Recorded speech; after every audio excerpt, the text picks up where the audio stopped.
Yan. Huli na naman. Dalawa na yung huli natin. Sa isang sit-up lang. Huli natin.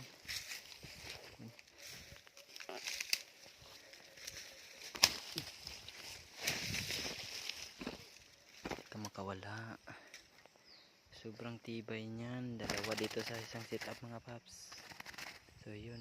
Diyan lang yun humuni. Sobrang tagal lumapit. Yan mga paps. Dito pa siya pumunta. At dyan siya kanina. Sobrang tagal lumapit mga paps, no? Yan. Isa na naman tayo mga paps. Yan. Yan mga paps. Bye guys.